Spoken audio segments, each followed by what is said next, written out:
Today I'm speaking to Andre Symes, CGO of Genasys Technologies. Hi Andre, nice to chat to you again. Hi Rian, it's always good to be back. Today we have got the London weather here in South Africa, so feeling right at home. As always, it's really a privilege for me to talk to you, and we're obviously going to talk technology stuff because that's your passion and that's what you do and that's what you're just so brilliant at. So I've got a lot to learn. First question, I've read a lot of articles lately about time to market. The faster the better. Sounds great, but there must be some hurdles in the race to get to the end the fastest. What are those? Sure. Well, firstly, give me a moment to stop blushing after that wonderful intro that you gave. I really appreciate that.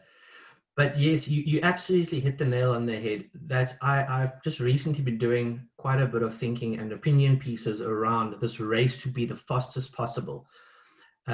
Speed and time to market is a very easily measurable point of success. And whenever you have an easy measurable in place, management loves grabbing hold of these and going, we now need to deliver 10% faster than the previous project, especially when it comes to product development. But what we have seen is that, you usually have this triangle of speed, quality, and cost. And, you can't always balance those things perfectly. So whilst in our sphere and in the insurance sphere and technology side, speed and cost are directly proportional to each other. There's a relation between the two. The faster you can do stuff, the more cost effective it is. The question becomes, at what point do you start losing underwriting quality because you are now accelerating too fast from a tech point of view? What we should be very careful of, and we promote speed to deploy because we have the tech to do that, but we always want to just reiterate to our clients is that do the underwriting groundwork first, make sure the product is sustainable. The building part we can do quick, but let's not rush stuff to market and then we regret it at the end of the day. One of the things that I've also read probably in your article is there's often signs quite early on that a project or a product might not be as successful as predicted. Is it fairly obvious or not really? Yeah, look, I think that in the Insurtech space, at least, and there's been enough failures of small product startups for people to have learned what works and doesn't work. So that industry, it's only a couple of years old, but it's matured quite nicely. Look, I think fundamentally there's probably two areas that we have to look at. Is the Insurtech business going to actually succeed? And that's probably product agnostic. And the concerns around that usually comes in is that a lot of these Insurtechs trade at extremely high multiples. They get evaluations that are through the roof when they have no customers in place. So they start their trading life on the back foot, having to repay these massive multiples. So you're going to put the business under a lot of stress going forward immediately. And then from a product point of view, it's how do we actually take these things to market? Because people often say this product is easy to sell, but the product needs to be easy to buy. And if a product isn't easy to buy, then it's obviously always going to face an uphill challenge going forward. And there's tech to help with that. But what we've also seen that COVID, I believe it has leapfrogged us in the tech space a couple of years forward. And in the technology space, we often talk about 15 years ago, a lot of the big tech companies now weren't even existing. So what I'm actually getting to in a long roundabout way is that if a product is busy servicing a declining risk, there's obviously no future for it. And because we're so volatile these days, we don't actually know what's going to be in place tomorrow or not. 5 years ago, drone insurance wasn't a thing. Now it's massive. What is the next massive thing? Yeah, maybe it links to my question of, except for the Insurtech, do you believe that there's a bit of a widening gap between what customers want and what the traditional insurers can offer them? And that's obviously where the Insurtech guys now are popping in left, right, and center. But do you believe that insurers are acting fast enough and are savvy enough to fill this gap quick enough? I believe they are really getting there, and it's very exciting. It isn't necessarily in the space of the traditional carrier and the traditional product, excuse me, but we've seen all the large carriers and all the large reinsurers putting a lot more focus on the innovation hubs, or the innovation centers. So yes, absolutely, they are putting more focus on that. We see it from the large insurers in South Africa. There's a couple of really, really good startups out of South Africa now playing on the big stages in San Francisco as well as in the London Insurtech market, and they've come through the incubators of people like Santam and Old Mutual, etc., which is really exciting. But more than that, it isn't just the insurers supporting the insurtechs. I'm also noticing a large disaggregation of large products in the UK into smaller UMAs or MGAs. And that market has grown drastically. The MGA space has gone from about 100 to 350 MGAs in the last 2 years, which is massive. And that is particularly to start focusing on the niche areas. So the insurers are reacting, not with their own products, but they are most definitely reacting. And that is very, very exciting to see. It is definitely exciting. I cannot stop thinking and talking about the fact, we want to stop talking about COVID and the impact it had on our businesses, but it is quite amazing how it fast-tracked so many things. And I'll go back to that comment, but one of the things that I've also read on was this whole thing around red tape. In the past, especially the bigger the company, the bigger the amount of red tape.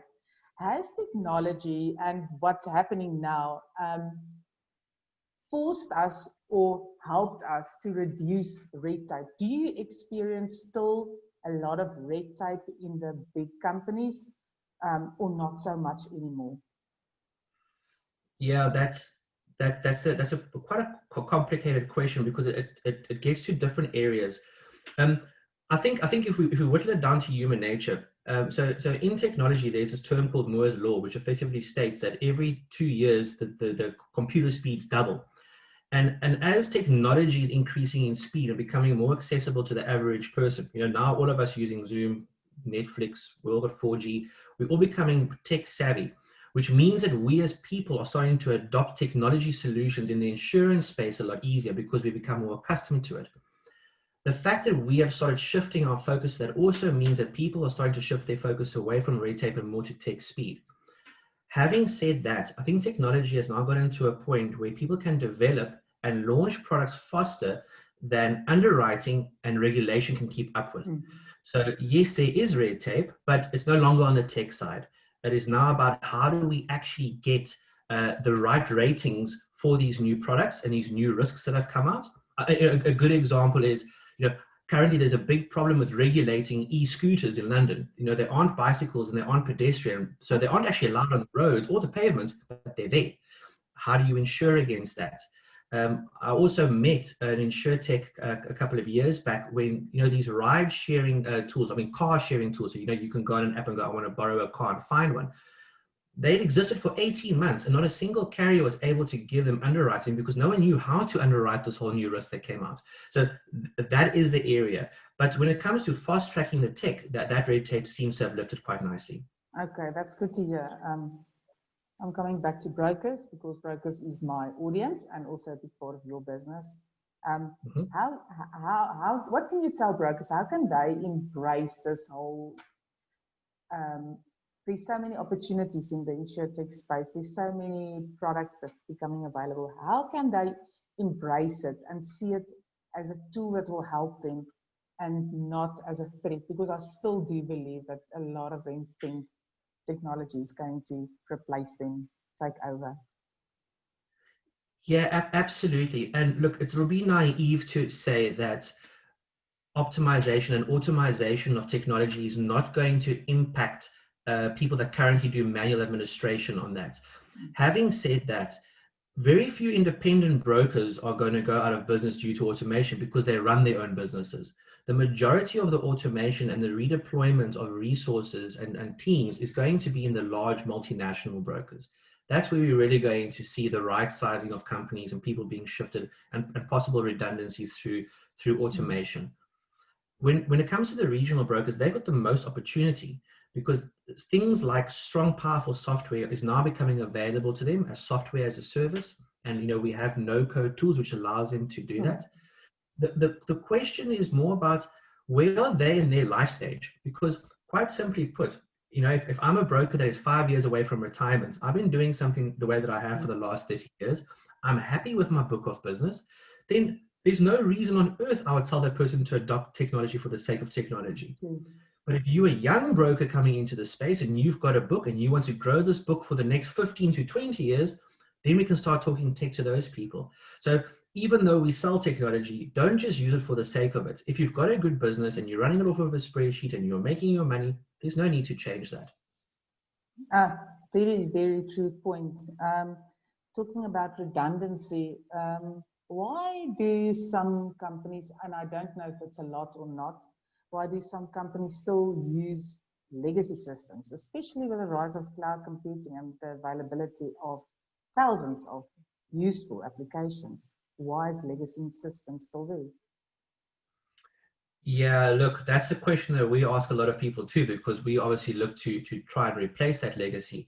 And I don't know how controversial we want to be on this podcast or on this webinar or this video, but a lot of it comes down to the fact that people have made decisions before where they have spent many hundreds of millions, sometimes billions of rands putting in systems. Now, when that system no longer works in 2 years' time, how do you go back to your board or your shareholders and go, can I please have another 500 million to replace what I put in 2 years ago? It's not going to go down well, right? So a lot of it is about people spending money. How do you justify the cost of change? But also, sometimes it's just quite simply people just don't have enough pressure on them to change. So once the pressure gets there, once the competitors start innovating products and they start developing products faster than you, you're going to have to react and replace that. But yeah, usually it's around budgetary constraints, overinvestment, and quite frankly, in the large tier 1, tier 2 insurer space, there's been a lot of bad IT projects. Companies bring in dollar-based systems and dollar-based consulting firms to deploy in South Africa, and they just blow their budgets, unfortunately. And we've seen many international companies fail to deliver in South Africa's market and then go back, leaving the insurer in South Africa with a big hole in their pocket. Is it a lack of knowledge and skills? But don't answer me now. That's my topic for our next session. I would like to talk a little bit more about skills and skills in the industry, and especially in your space. So don't answer me now, but it's clear that there's obviously, systems technology changed so fast as well. So part of that is things that change so much faster now than it used to change.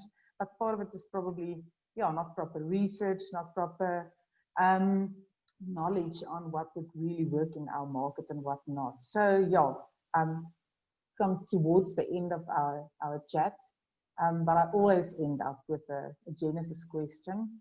I spoke to someone yesterday who said very specifically that she hates working from home, but that there's no clear path on when they'll go back to the office. They've already given up half of their office space. People are moving away to different areas of the country because going forward, that will be the way that they operate. So I know Genasys is one of those nice companies that do a lot of fun things in the office. You celebrate things. You make a day of specific, when it's rugby or when it's coffee day or whenever. How does people feel about the fact that that whole thing might change? What is it, a company, the best company to work for? Who is that now? It's not about company culture. Where is that going to go? Yeah, look, that's such a conundrum, because company culture is so important. And I think we can everybody at the moment can agree that we lose an element of the company culture when we sit behind screens. What we are trying to do, like everybody else, is we don't have the answer. We're trying to figure it out as we navigate through these uncertain regulations and the government changing their tune every couple of minutes and all these kinds of weird laws. But what we've settled on at the moment, personally, just for our company, is a responsible encouragement to come into the office every now and again. Okay. Because human contact is very important. So in London, as an example, we're supposed to all work from home again now. But just before the second lockdown happened, we encourage people to come to work on Fridays so that you can see your friends, because a lot of our friends are at work. Have a drink with Okay. them. Okay. I passionately believe that if you put people in the same room, sometimes magic happens all by itself. And I want to encourage that. Yeah, I agree with you. I see there's going to be a lot of thought and a lot of different ways of doing things. But for me, going to the office, meeting with colleagues, I think we all really, really miss that. And I think our industry is one of the industries that's really started this work from home thing and not going back very soon, where a lot of other industries have already started going back.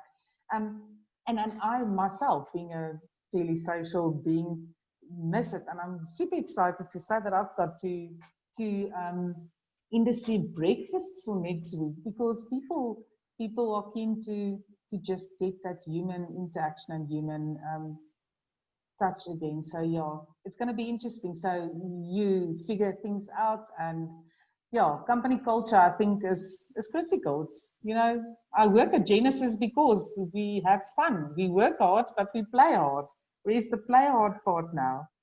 Yeah. Yeah, exactly. If it wasn't fun, why would we do it? And our CEO has always been very famous for saying that never forget to have fun. And we try and do that.